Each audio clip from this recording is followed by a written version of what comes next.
Dili pa nimo linya tungod kay gusto nimo mag-earn, linyahon jud nimo. Kay ngano? Kay sa social media, it's either wala kay negosyo or wala kay pagkakitaan. Muanhi ra biya gihapon ka. Mag-online biya gihapon ka. Ang kanindot lang aning atoa kay practical manggod ta.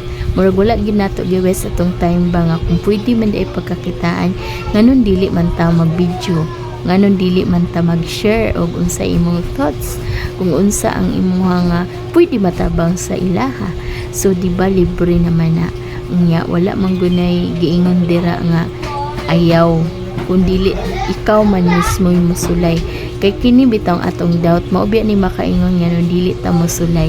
Kay ngano, tungod sa imong pagduda kaayo, kung dili na ka mosuway, kay ngano, na maulaw ka, kay unsa imong istorya sa imong makaila, sa imong mga nakakaila sa imuha. Pero ang tinuod bitaw diri sa online, stranger biya gyud mo support nato. Diba? Lantawa gani og magsugod na ka, diba, stranger. Gusto nimo mag-order aning kape, dire lang nako sa comment section ibutang ang link.